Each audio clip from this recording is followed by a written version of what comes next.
Hi, this is Mrs. Nelson, and today's lesson is about dependent and independent variables. So, first, you've probably learned about cause and effect relationships, where one thing happens and that causes something else to happen.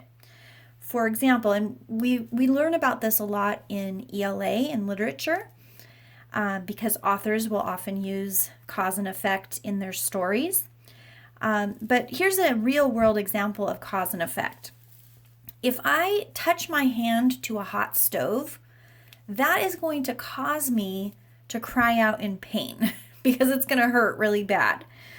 So, this depended on the only reason that I cried out in pain was because I did this. So, this right here depends, that action depends on this action. And the touching the hand to the hot stove, that was just probably an accident. Nothing caused me to do that. I just happened to maybe be walking by and I touched it. So this caused that to happen. And this was dependent on this. And we would say that this was independent. It could have happened regardless of anything else happening. Okay, here's another couple examples of a cause and effect relationship. If I go to work, I'm going to earn money. But that earning of the money depends on me actually going to work and doing my job. If I don't go to work, then I'm not going to earn any money. So the money depends on whether or not I go to work. And the going to work, that is independent.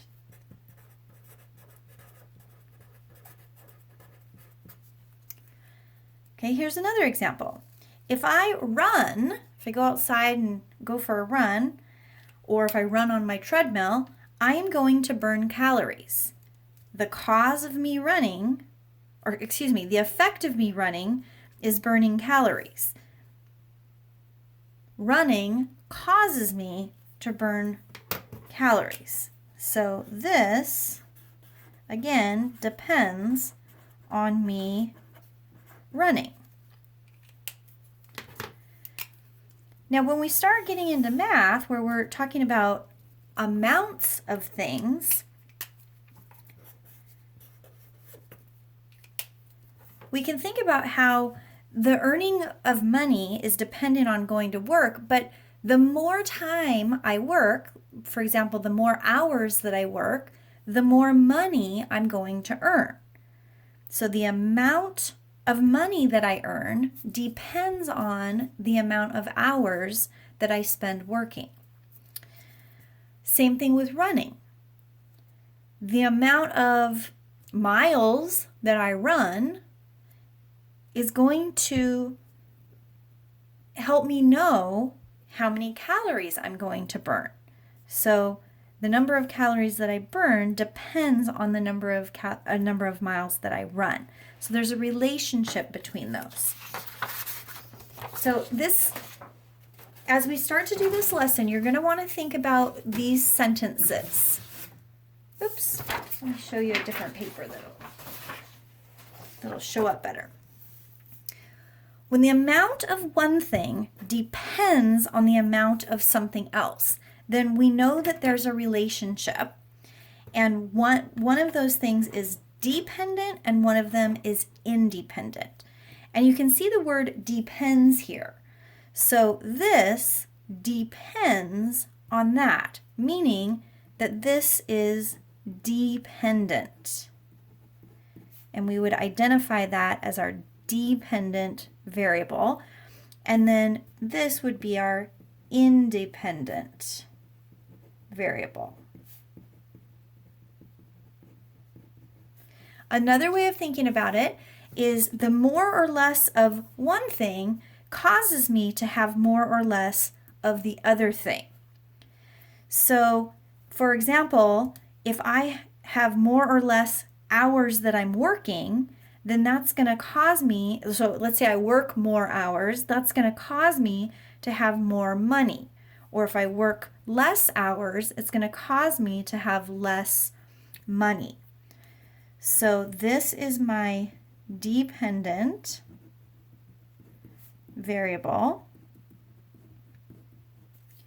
and this is my independent variable. And this can get very confusing, so having these sentence frames can really help you to think through which is the independent variable and which is the dependent variable. So we're going to use these sentence frames to try and identify independent and dependent variables in some situations. So Linda burns 3 2/10 calories for every minute she spends walking the dog. So first of all, we want to think about what are the two things that are changing in this situation, because we know that variables are things that can change. So obviously the number of calories that she burns each minute or every minute, that's staying the same. But what's changing is how many minutes. So I'm going to say number of minutes spent walking the dog. Maybe she goes out for 30 minutes, maybe she only goes out for 10 minutes. But that can change. And then also the number of calories that she burns is going to change.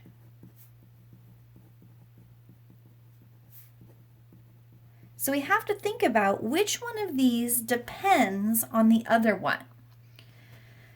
So we can think about more or less of one thing causes more or less of the other thing. So, if Linda has more minutes walking, then that's going to cause her to burn more calories.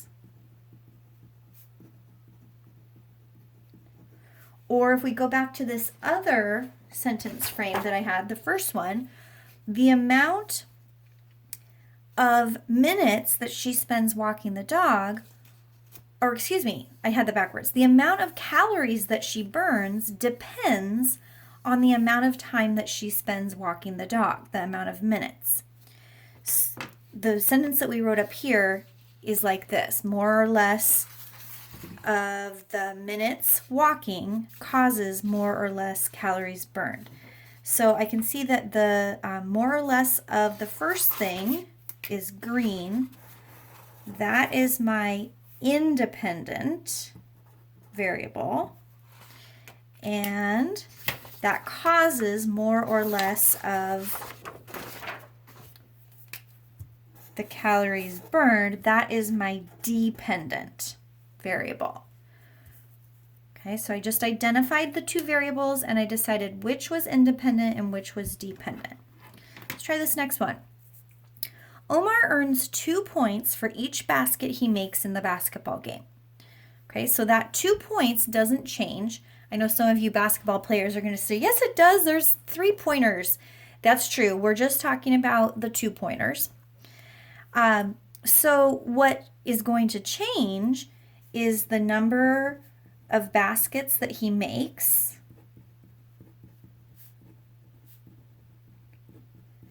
and the total number of points that he scores.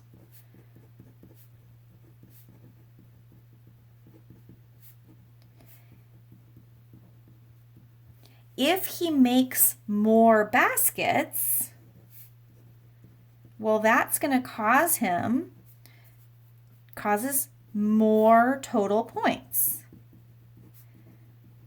Same thing if he made less baskets. If he made less or fewer baskets, he's going to get a fewer number of total points.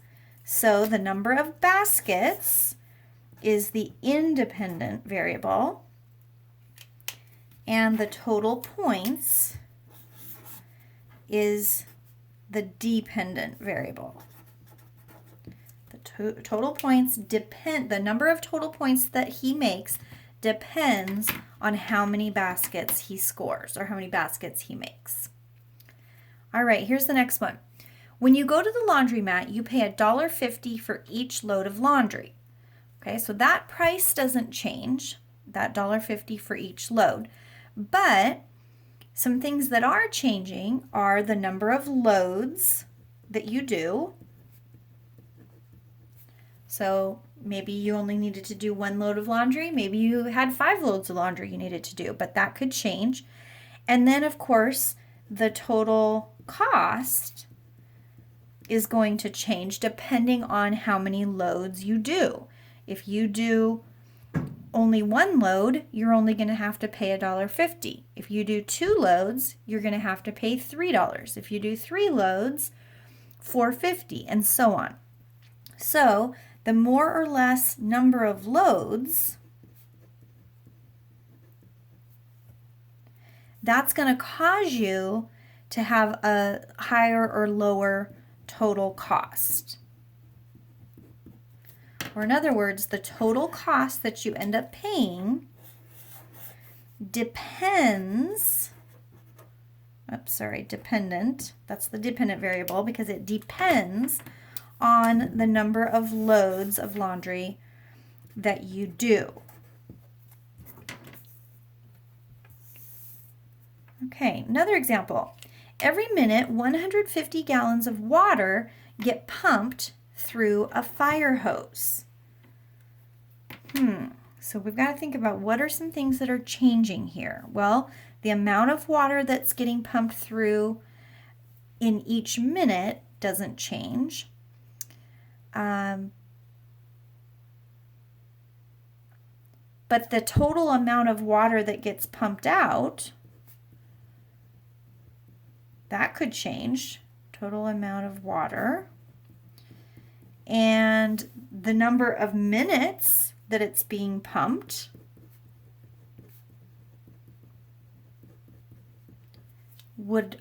can also change. Maybe they turn the hose on for 5 minutes. Maybe they actually have to keep it on for 25 minutes.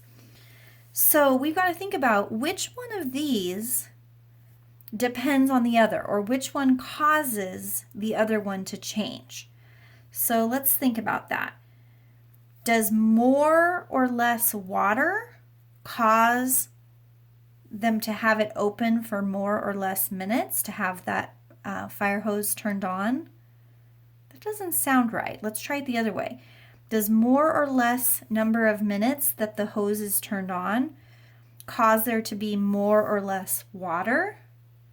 Well, yeah, because obviously the longer that the hose is turned on, the more water that's going to come out of it. So the more or less number of minutes that hose is turned on, that's going to cause more or less gallons of water to come out or to be used. So this is our independent variable, and this is our dependent variable. Now I wanted to show you that it seemed like on the first 3 there was a pattern here, that it was the first one I wrote down was the independent variable, and the second one I wrote down was the dependent variable. And that happened again here and here, independent, dependent, but that did not happen here. My independent variable was actually the second thing I wrote down, and my dependent variable was the first thing. So keep that in mind. It's not always going to be first one's independent, second one's dependent. All right, got 2 more examples. Each SUV can hold 8 people. Okay, so the particular kind of SUV, it only holds 8 people. So if I'm going to actually make a table here. This is going to be the number of SUVs and the number of people. And I'm not going to write it in, but this is the number of people that it can hold, not that it actually does hold. So if I have one SUV, I can fit 8 people. If I have 2 SUVs, I can fit 16 people. 3, 24 people, and so on. So the two things that seem to be changing are the number of people that can fit and the number of SUVs. And we can see that the more SUVs that I have, that causes me to be able to have more or less people. So more or less SUVs causes more or less people. So this is my independent variable, and this is my dependent variable. All right, last one. A recipe calls for ½ cup of sugar for each cake. All right, well, if I bake 1 cake, I'm only going to need ½ cup of sugar, but if I bake 2 cakes, I'm going to need a full cup of sugar. If I bake 3 cakes, I'm going to need 1½ cups of sugar, and so on. So it sounds like the number of cakes is changing, and the amount of sugar needed is changing. So we've got to decide which one of those is causing the other one to change. So let's see here. If I say that the more sugar that I need causes me to make more cakes. That doesn't sound quite right. The more cakes that I want to make causes me to need more sugar. That sounds better. So more or less number of cakes is going to cause me to need more or less sugar. So this is going to be my independent variable, and this is my dependent variable. Okay, so as you're trying to identify independent and dependent variables, I would strongly recommend that you go back to this sentence frame, either one of these, to help you figure out which makes the most sense. The amount of which depends on the amount of which, or more or less of one thing causes more or less of the other thing. And that will help you to determine which is the independent and which is the dependent variable by what you place into this sentence frame. Whatever you put, if you use this frame, whatever you put here is always going to be your independent, and whatever you put here is your dependent, as long as it makes sense. If you use this sentence frame, whatever you put here is your dependent variable, and whatever you put here is your independent variable.